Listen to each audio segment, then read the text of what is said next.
Hello, chat. Hello, everybody. How are you all doing? It's so good to see you. And I think that we have perhaps proven something today, haven't we, chat? We've proven a lot of people wrong today, haven't we? Think that we have done an excellent job. Well done, everybody. I want to take just a second here to give every single last one of you, very special apes, a big round of applause. Big round of applause. Well done. There's Trace Button.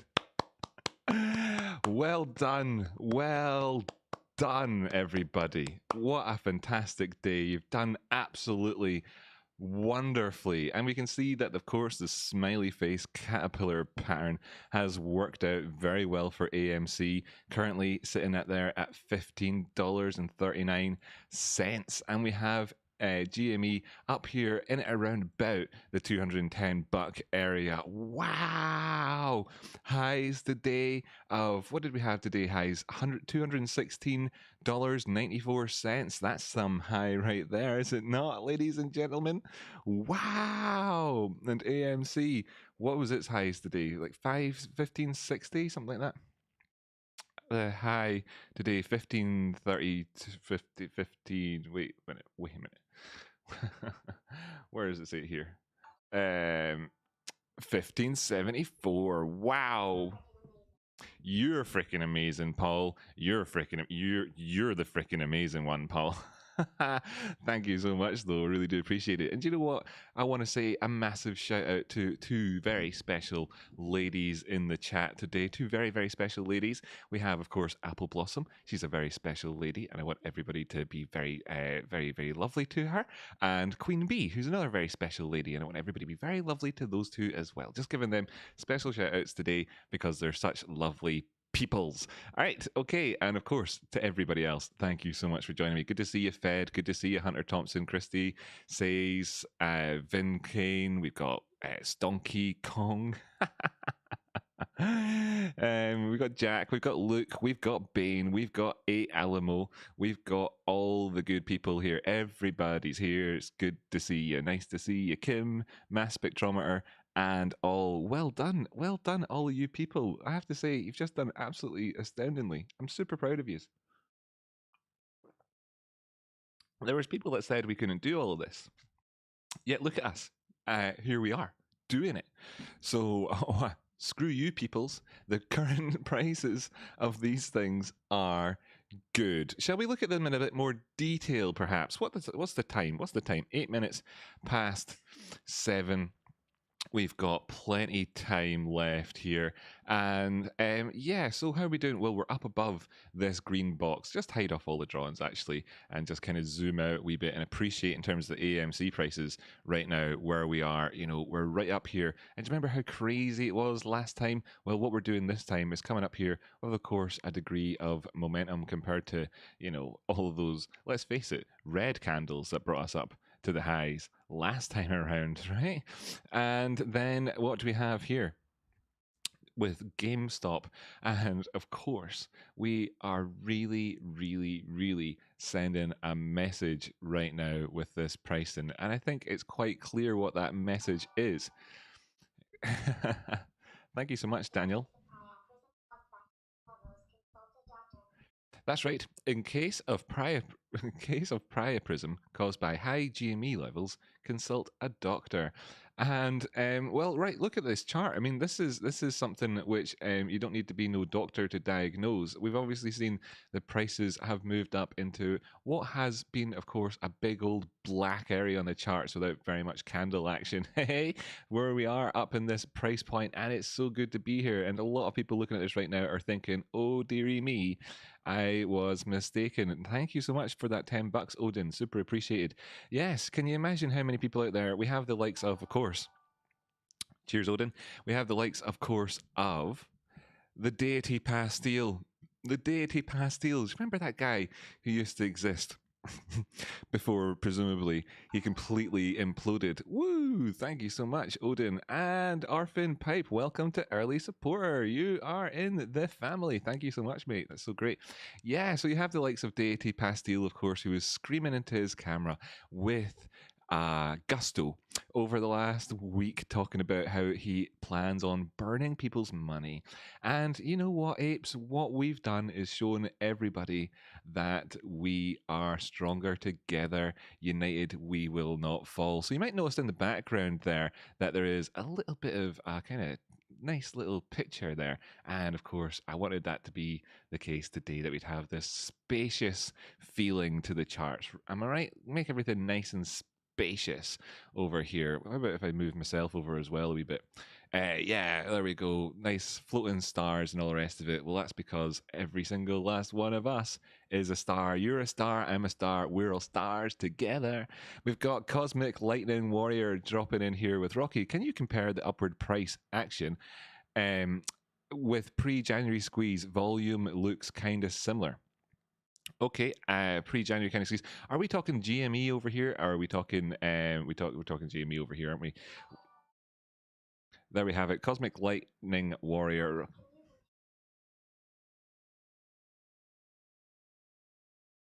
Okay, what we can see is that there's that you're right. Okay, in the sense that the volume here, this is a 24-hour time frame. Okay, and we can see it's actually quite low, really, but we have just pushed up just past our moving average. If I can actually just move this into its own pane down below, so that you can see.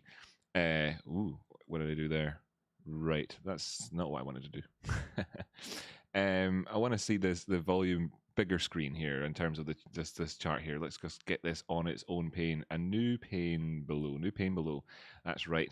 And thank you so much, Joe, for becoming a member. Woo woo! Welcome to the family.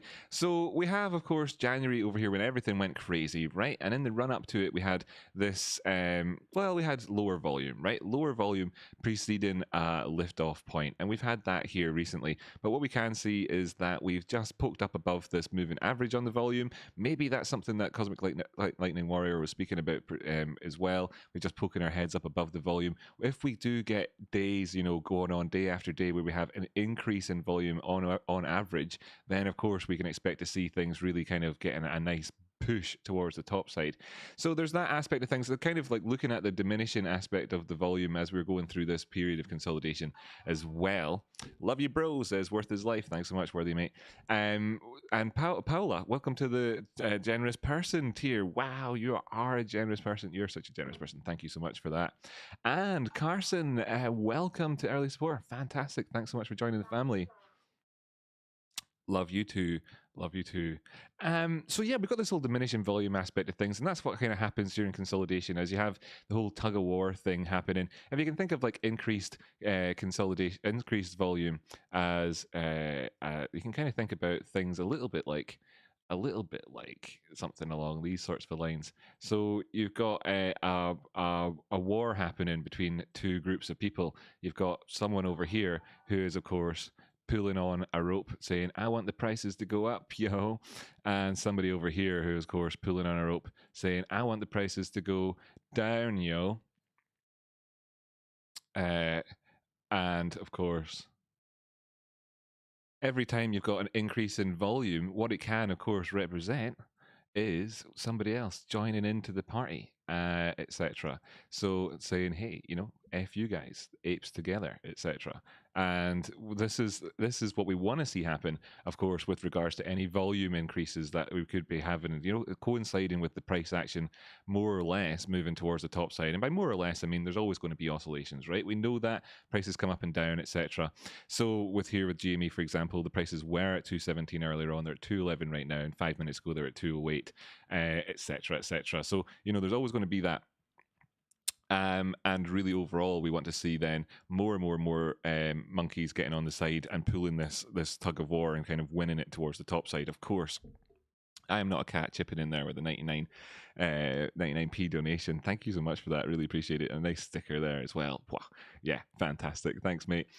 Right, cool. So thanks so much. And tell you what, though, the guy that asked that question, what am I looking at here? Close that. No, go to the YouTubes again from the start, because I'm old-fashioned about things. Cosmic Light, there we have it. I was going to give this guy a shout out today because I mean, you got to kick around with a face like this on you, then you got to get a shout out, right? You've got to. This is Cosmic Lightning Warrior's channel here, so you can all visit him. He's of course discussing the GME type price action as well in his one, and let's have a wee listen to him.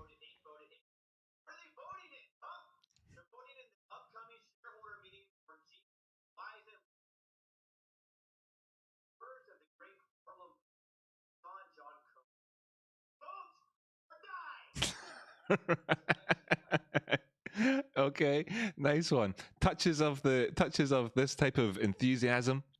Welcome to All Things Scottish. Our slogan is if it's so Scottish, it's class. So love your energy there, buddy. And I wanted to give you a shout out. And I love, of course, that face paint. I love that face paint. Of course, it reminds me, despite the American sort of stylings that you're using there, of Braveheart, right? That's what it reminds me of. That I'm genetically programmed to think that way. So, right, cool. So AMC's 1558. So let's just check in with our caterpillar pattern here for all the AMC apes and see how the friendly face caterpillar, of course, is getting along, climbing towards the top end of that tree, because we want to be aware of a couple of little things. I suppose, you know, this is kind of like where the scare story's coming in. This is, you know, we're having our day at the minute, right? Everybody, we enjoy the moment in the sun and it's fantastic, and we're all here to say well done to everybody. Plenty more of these days to come, right? Stick together, all that good stuff, la-di-da-di-da. But we're also wanting to be aware that, of course, prices will oscillate, etc., along the ways, and there's plenty of places that the prices could come back down to. At the minute on the charts, there just exists this one EMA. That's a moving average, right? And it's called an exponential moving average because what it does is it takes the prices of the the prices here shown by these candles, and then it tots up an average based over the amount of periods that you're looking back. In this case, 8, and it adds an extra weight into the more recent price actions. That's why it's exponential. It moves quicker. You've also got these simple ones, and they just do it with an average across the whole thing, right? So we're looking at that one, and it's quite a short period one. I put this up on the show yesterday, and as you can see, we're flying up above that. But let's just kind of broaden that out a wee bit to kind of, you know, some of these ones that we like to look at out there in the traditional world. And bearing in mind, this is the 24-hour time frame. You can see that this exponential moving average on AMC is moving up there, and it's getting to where we had that previous battle at that 1250 area, for example, you know. So overall, we do know that if we see the prices pull back down the way, right, that we're still good to go when we're still looking at the price action obeying the kind of general oscillations in the market that we are more or less used to seeing. Of course, what we obviously want is to smash on up the way. Hey.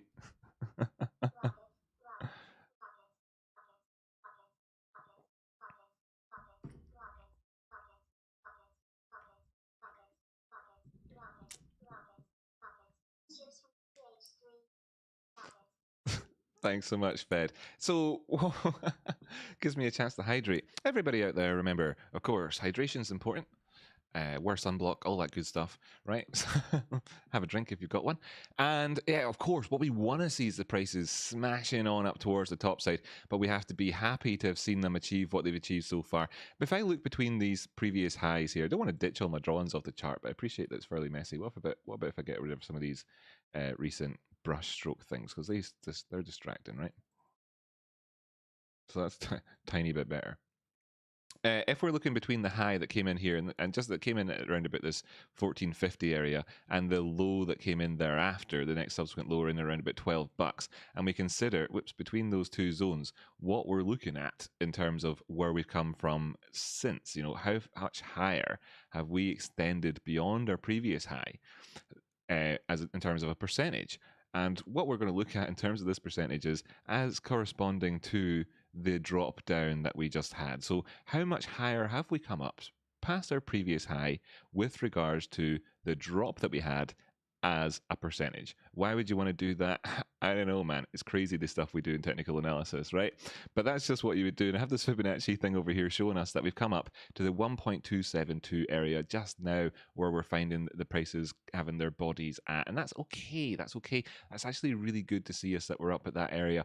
Now, we could have extended up as far as the 1618. And what that would mean if we'd gone up to 1618 is that we'd got 61.8% of the drop down in prices, and then stack that on top of how much higher we are past our previous high. Now, we haven't achieved that, but we have achieved this other number of the 1.272, and that ties in perfectly well with that guy's analysis that we were chatting about recently, called Andrew. We talked about him yesterday in the show, talking about the old Elliott wave doodads, and of course looking up towards where the next area could come in at, and that could have been one of those targets for us. So we're up there doing everything that we want to see happen, so that's good that we're able to achieve it. Now, what can happen post victory, I want everybody to kind of realize. Now, of course, what we all want to happen is for everything to just keep rocketing up, right? That's what we want, but we have to also realize that in the aftermath of victory, that there often is a degree of sort of consolidation, if you like, or indeed a little bit of a pullback in order to kind of go on towards the next stage. And it's just the way that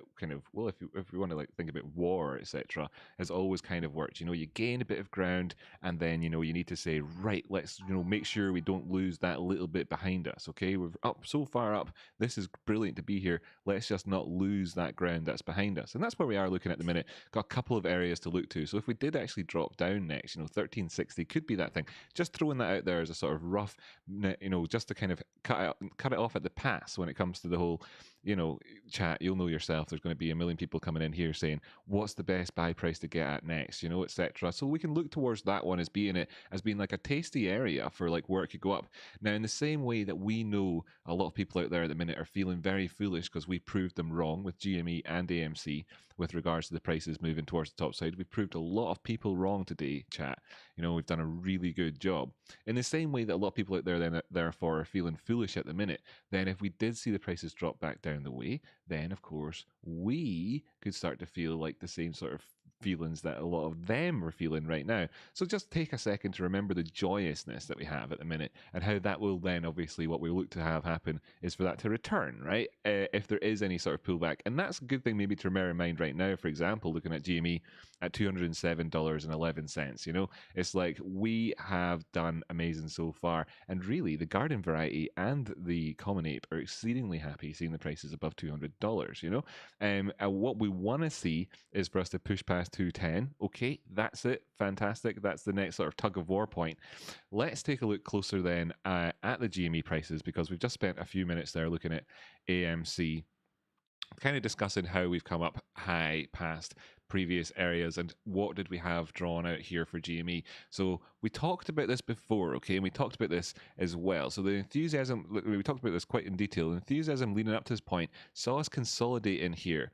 Right, just take off the drawings. They saw us consolidate in this area just here as we came back down to that moving average, and then we popped on up the way. And we were talking about how the price action is in this zone until it ain't, and then when it gets up into this zone, well, then it's in this zone, but until it gets there, frankly, it ain't there. And we've seen it then happen with a nice solid movement up the way. And we can express the same sort of discussion about where would be ideal, for us to see us coming back down to. And do you ever see those pictures, the sort of the like might not, this sort of imagery might not appeal to everybody, but you've seen sort of boxers in the ring who get a slap on the face, right? And they're like, is that all you got?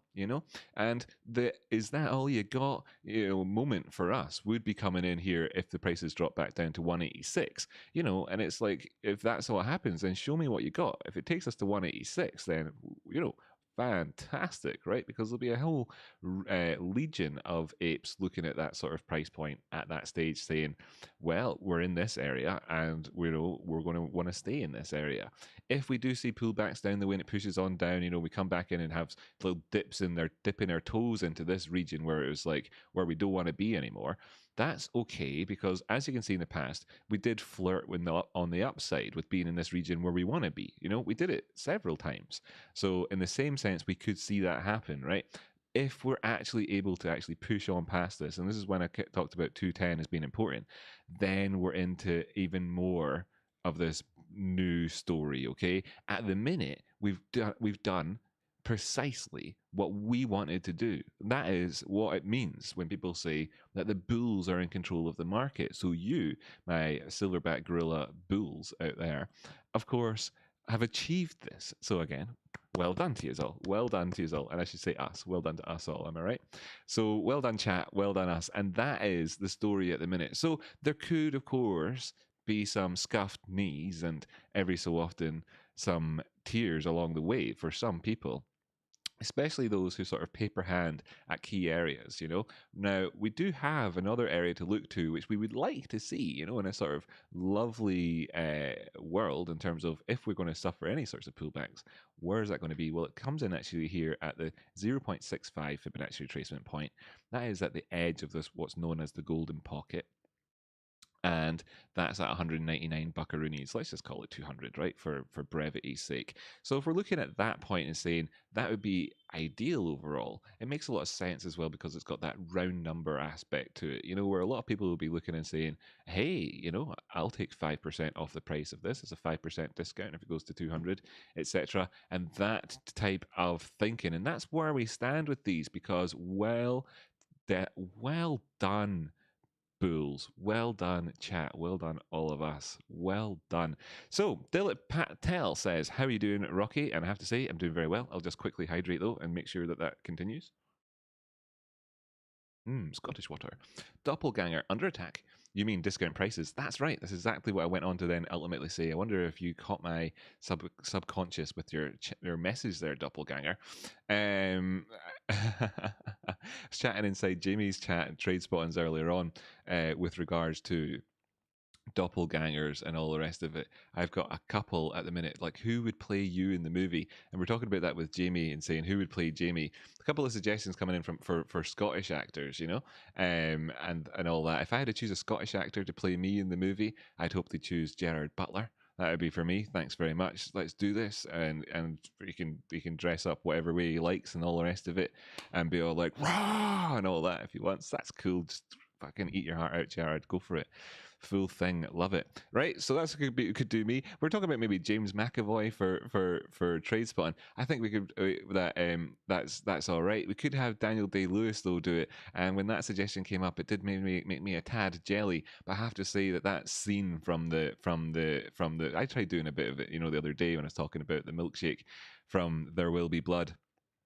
But I want that to be all of us, you know. I want that to be all of us in that bowling alley. You know, you can imagine Kenny, oh, blah, blah, blah, blah, blah, and then us going, no. Because I have a straw that goes down into your milkshake, and I drink all of your milkshake, and then of course coming in. So you know that could be that Daniel Day-Lewis to play Jamie in the movie. Yeah, okay, I'll concede on that one. But if somehow you know James McAvoy pips me to the post, I'll take I'll maybe have to say Gerard Butler. To be the understudy. I don't know though, and if it boils down to what football teams they support, then it might come down to Gerard Butler, right? Anyhow, right, so nice to see you all out there, by the way. It's lovely to see you, Shane Coombe, Mika Monty, Digger M, Apple Blossom, you lovely lady, Aaron Baldwin, and of course Daniel Assange, Morty V, Joseph Harris, Jimmy, Rocky. I did my first fib retracement analysis today. Wow, a day for firsts. This is a day we'll all remember. The day that, of course, Jamie smashed back up above $200 again, and Joseph Harris popped his fib retracement. And what we see here is that just from watching you and picking it up, that's what you're saying. Thanks so much. Really appreciate that.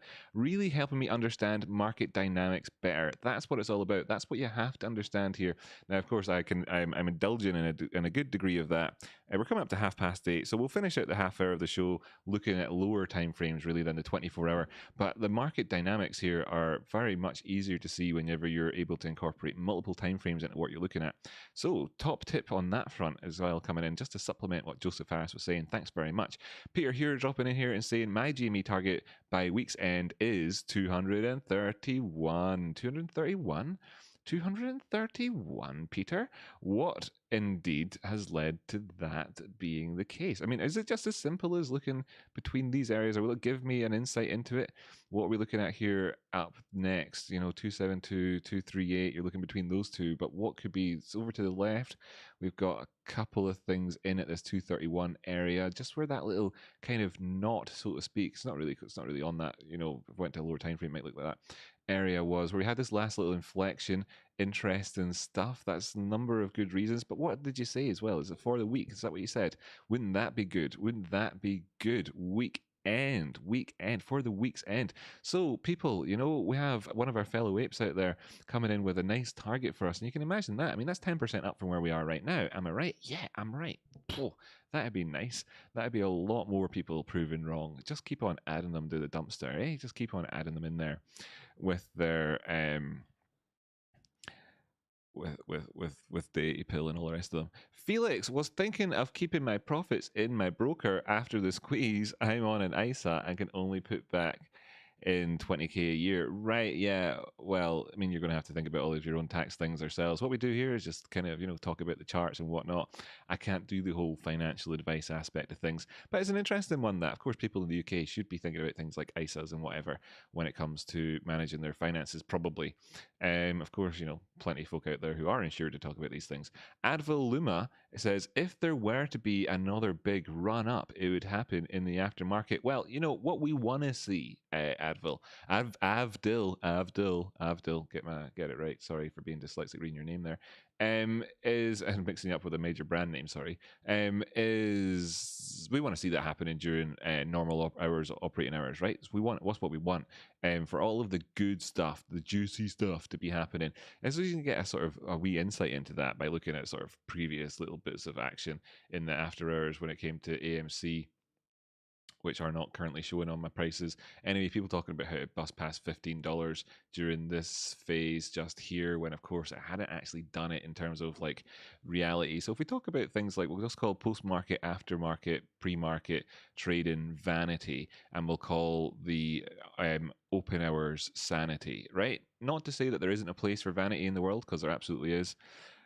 And not to say as well that too much sanity, of course, is not ever the best thing in the world. We want to dream a little, right? Anyway, okay, so 1531 looking pretty good. This body closer here at this price point for us is actually not a problem. I don't mind the prices. Kind of just want everybody to know I don't actually mind the prices resulting in a body closure that comes in at the 1.272 Fibonacci retracement point off the previous high to low here on this one. That's okay, but as well, if we drop down to 1506, then that's fine as well. Actually, have to say that I would like to see the prices dropping back down here and then finding another high and low. Just looking at the oscillators down below to kind of draw this into perspective a little bit. The RSI, for instance, coming in here and nicely following along with what we're seeing overall, having achieved a high here, which is of course higher than our previous high, and that is going along nicely. And if we could just do the same thing again, then great, because it's just the whole pata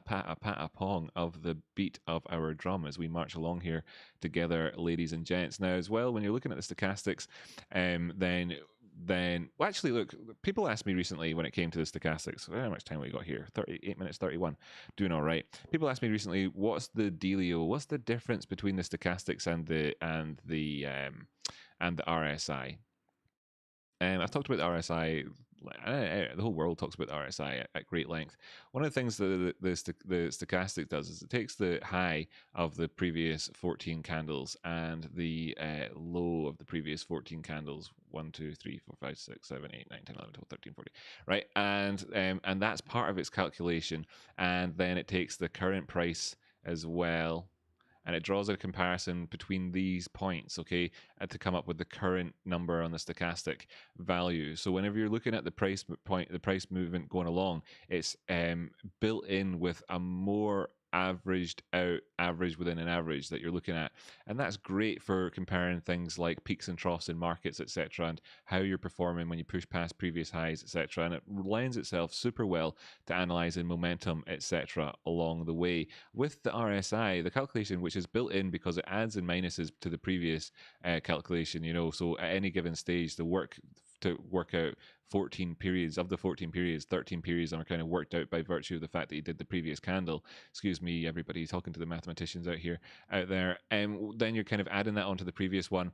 And with regards to the actual performance of that particular candle's price action vis-a-vis the, of course, the sort of subsequent build-up of price action, based on the current performance over here. So what you kind of, the result of this, therefore, is that you see more swings in terms of reaching highs in terms of stochastics and pushing on down to the lows than you perhaps do and I see the chat flashing in there, so I hope everybody's dead happy out there. Than you do with perhaps with regards to comparing it against the RSI, and I'm struggling here to get the RSI to show up properly for us. Can we get it there? Okay, so there's an element here where you're looking between the two and you're saying, well, they largely show the same picture, Rocky, but not necessarily, and you're kind of getting intimate kind of looks at that at certain points in the previous price action. So, for instance, over here on the 11th of March, where we put in this low on the RSI, you can see over here in the stochastic that we actually came all the way down to the very bottom. Then over here, where we failed to put in a sort of swing failure and crack on down, resulting in us being able to get in a third bearishly divergent high. Incidentally, we actually see the stochastics coming down to the neutral line and testing it, and this has bears significance when you consider that for a lot of people out there, whenever you're looking at the prices having come up to overbought territory, that actually what they do is they look down to where the neutral line is and they call this section here the oversold territory. So instead of thinking like you can absolutely find that this is of course overbought and this is oversold, now there's actually a relativistic aspect to this when actually you've got an idea here where it's like, okay, that's actually overbought. Therefore, this price action down here was when it was oversold. And we can see this in effect right in front of our very effing eyeballs. And when you compare that then over to the stochastics in it around about these areas as well, you can see that there's a different dynamic there, ladies and gentlemen. So there you go. There is an answer for somebody who was asking me recently what the differences are between the stochastics and the RSI. What we've covered here, and if you were to go out and read on the likes of Investopedia, for instance, how you calculate this jobby, it would show you the maths, which would be represented visually by what I was trying to draw out here. And then, of course, in terms of how you could, of course, combine these things together, I discussed that a wee bit with regards to the differences between the stochastics and the RSI, kind of just considering a little bit about where the neutral line is and where the overbought, oversold zones are and how the things are performing at the same different times, and kind of getting a little bit of a better taste or flavor for the structure of the market. And then, of course, just representing that as well visually for you, you could do it using our good old friend, the Donchin channels. Let me bring up this here so I can actually see here. And then if I were to change this over to 14 instead, okay, so you've got it set to the same sort of basis as what the what you call these doodads, the stochastic lines were set to. Go back up to the daily where I was showing you this before.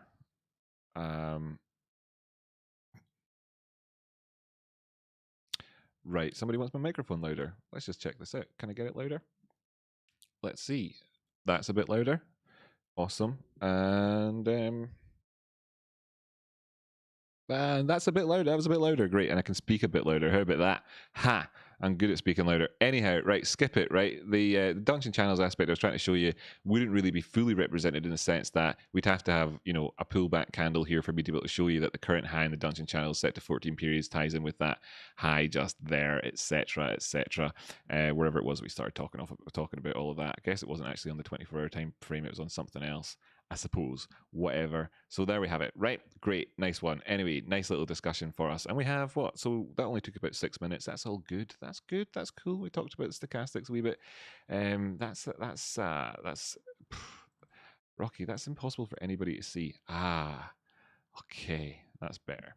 So cool. So really, actually, where I happen to draw this line in at, as it happens, we don't want to see the prices dropping down there today. If we can avoid doing that, that would be, just spiffing. That would be really, really great. We're right in here at that level. It's a nice way to end the day. But if we do drop down, then who cares? We've done really, really well coming up to these highs that we've had. How did we actually put in these previous highs? And was there something to be aware of at the time that might give people a wee lesson in terms of divergence, etc.? That didn't actually have that divergent high because it wasn't higher. And of course, we were pushing on up the way here. Well, yeah, that's all good. Whatever. Just, it'd be nice to see if we get our next body closures really coming in there at that 1560 area, then that is the next step up for us in terms of that one. GME, GME, GME. We were chatting that in TradeSpot and stream. Right. So is that GME? Perfect. That's what I was looking for. So yeah, great, groovy. And I'll just check in with the chat in just a second. We'll be talking about crypto and that when the markets close, by the way. For people who are, of course, wanting to know what this current score is with crypto, like Bitcoin's doing all right, not ripping away off towards the top side. Ethereum's doing all right, not ripping away off towards the top side. Really, it's because we put in this previous high. It hasn't taken out that one in a oneer. Probably, that's okay.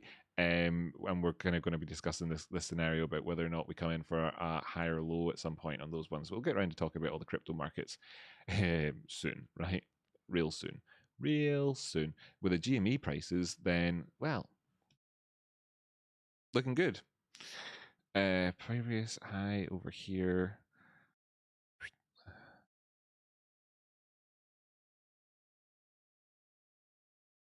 Right. Obviously, things are extended up here, but it's really nice to see.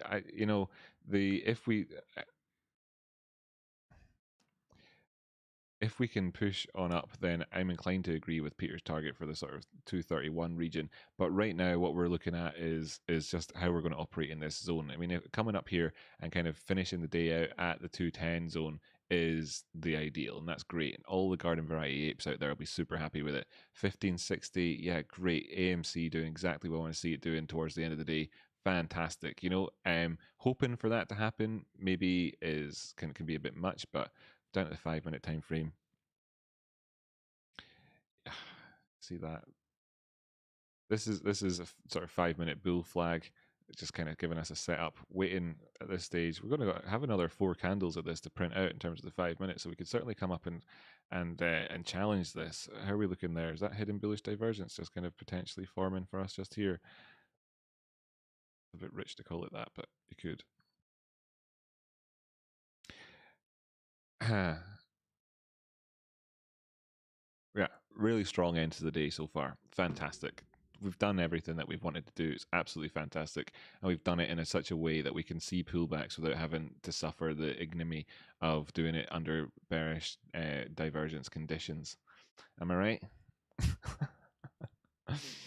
In terms of the recent volatility stuff up there on the prices, we've covered all of that off. We're starting to trend up here.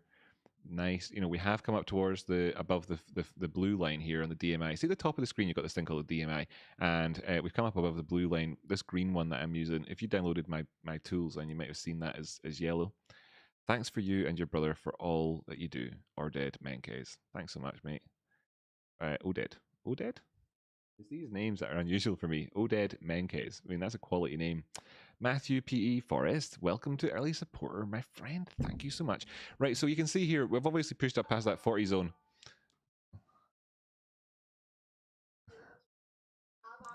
I think that's probably quite quiet on your end, actually, because I need to fix my settings. Jamie and I, what we like, we just don't know how to get these things to speak properly. Yeah, tell you what, you're welcome. Thank you so much. And Matthew, thank you so much as well.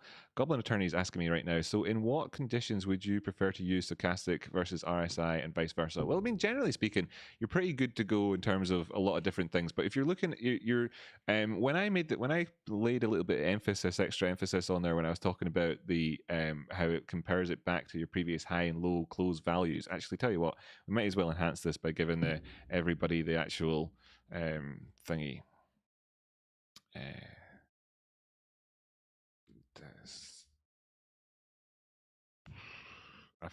This is how I want to spell, by the way, that's how I would want to spell Investopedia, and that's how I'd want to spell calculation. And the beautiful thing about Google these days is that you just get to spell the way you want to spell, and I love that about Google. So give us it here then, right? Where is it going to give us the calculation? Right. So look, right, you've got the stochastics, and you've got this line on it. It's called the K line.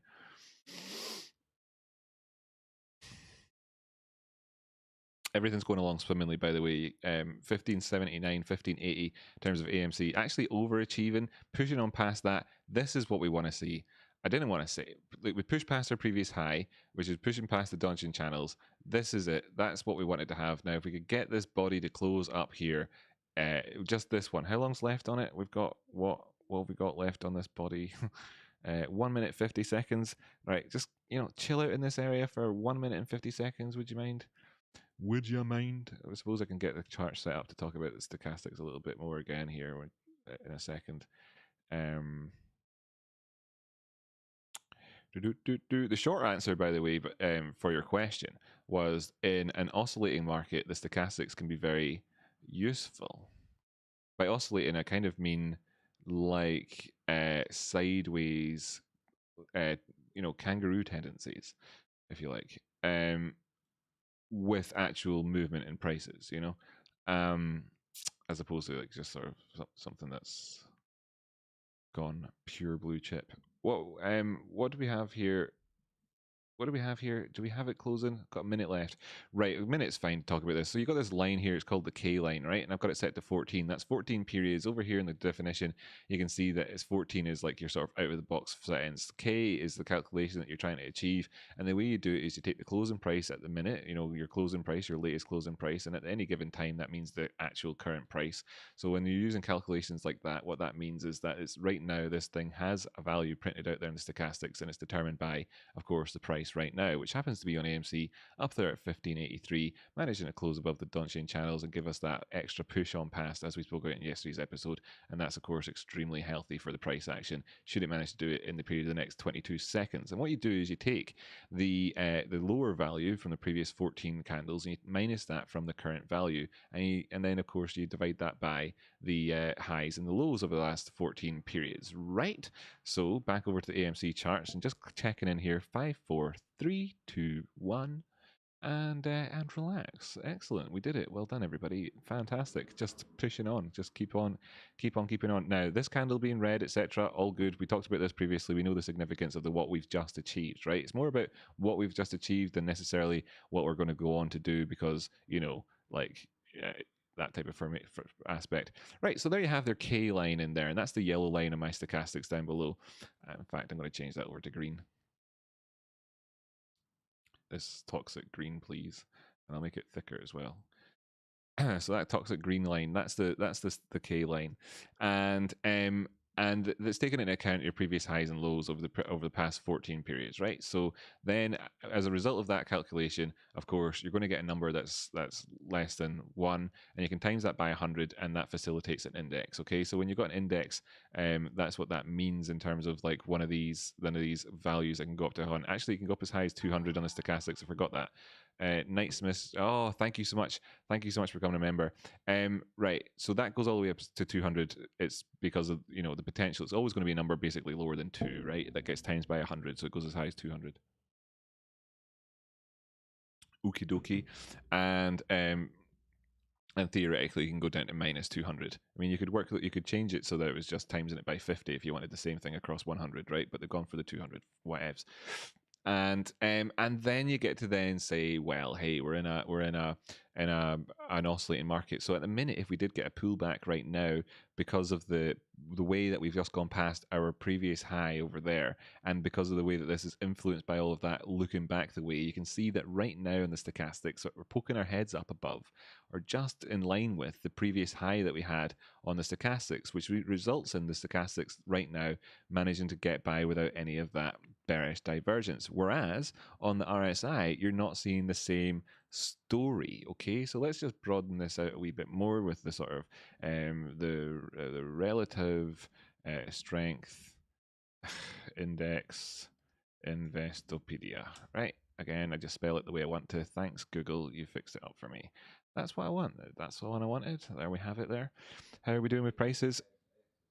We're almost up at 16 bucks. Take a look at KOSS as well. Okay, let's just bring up a wee bit the old KOSS right here, right now. How are we doing with KOSS? Oh, that's been pushing on really, really, really well as well. Doing the same thing, not operating in lockstep, doing the same thing. But look at the Donchain channels. We pushed up, we came up, we put in wicks there. We weren't able to close above. We actually did close above, and then we got immediate follow through, which is really, really nice. AMC demonstrating the same characteristic at the minute in terms of like pushing towards this. Now, this is in no small part a function as well of the fact that we're at it towards the end of the day. So this is with a view towards how we're going to end out the day so far, and it's obviously the strength is with the bulls towards the end of the day, and it's that aspect of how we're in control in the markets right now, everybody. So again, well done. to all of you. Right, fantastic. And we can take a look at anything else anybody wants to look at after close as well, in terms of like have we achieved good things today. In terms of this 5-minute candle frames, it's not a massive chart, but looking over towards the left, we can see that we're above that area. So I just drag this up towards the 1 hour candle frame, for instance. The 1 hour candle frame. There you go. New phrase invented here first. What? You can see that if we're actually able to close out this hourly, i.e. the end of the day, then we're up above this region, which is kind of the point that I'm trying to make with AMC. So I would just do the same thing for you to see in terms of the 1 hour. Then you can see that obviously we pushed on up nicely here, and we actually have already achieved that. So that's what we're looking for in terms of costs to do that. Good chat, says Odin. Thanks so much.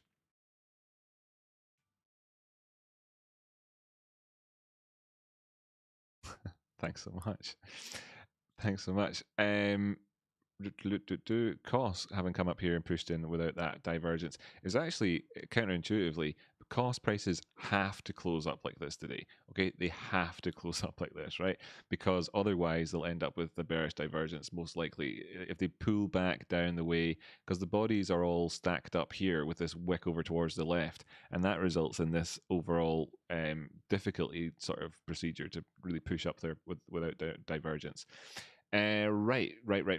So did I make the points I wanted to make there with regards to the sort of the differential between these two, and therefore why? Oh, I wanted to bring up this relative strength index calculation. How long have we got? 11 minutes. We're all good here. So key takeaways: pizza, Chinese, Indian. Right. The formula for RSI, the relative strength index, is computed with two-part calculation. It starts with the following. So you've got the average gain over the average loss, right? And you plus one here on here so that you can turn it into an index. It's the same sort of discussion I was having before. Average gain over average loss. So you're looking at the gain or loss in a period. So then you've got the that's fine, actually. Screw it. We don't need to go into any more detail than that. Again, previous average gains and losses, current gain. So you remember earlier on I was saying that the calculation for working out, every given subsequent mark on there, that's your step 2. Screw it. I've already kind of explained it enough in terms of that. What you're talking about is average gain compared to average loss, right?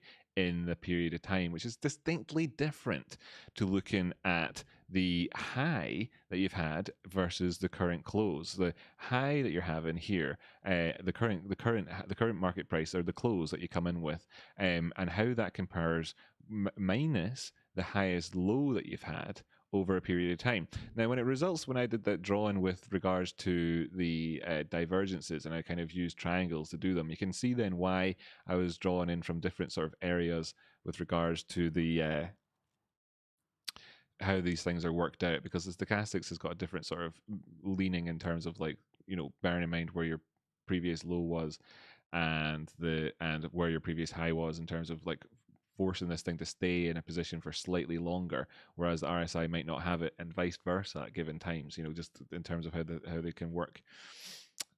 Cost doing fantastic for its close. What you want to see, AMC mind blowing, doing its thing there. At this stage, you're looking back down there and saying that $15 is now, like, you're looking like a better sort of buy entry price, really. If we do push down past that, then we really don't want to be taking out our previous lows, etc. So 1450 would be nice, just in terms of like the 1 hour candle frames here and what we could be looking at in terms of the broader picture.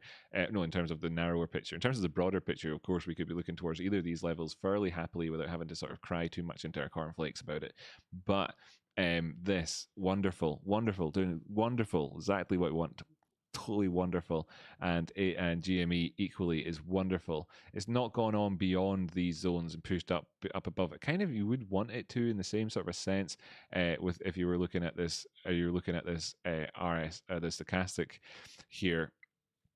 Incidentally, right, so the stochastic at the minute showing us the potential for bearish divergence between these two highs, whereas the RSI isn't. So what can we learn from that?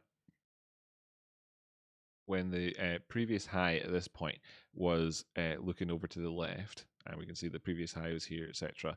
Going back, this is the 4 hour candle frame. So if I just measure back to the previous high, how many candles is it? And you can see there it was 20 odd candles back the way, right? If I go from the current high that we're at and measure to the left, okay, then you can see that we've gone back just 11 bars. This is including the previous high in the calculation for where we are right now.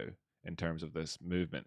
The relative strength index is as well, except because it's a function of where every time you work it out, you're only adjusting the last one, and then two periods down the way, it no longer affects it. So while this is an average of that, it's an average of just, these numbers here influence these numbers here, but these numbers here no longer influence these numbers here to the same extent. Well, actually, no. Well, is that a fair thing for me to say?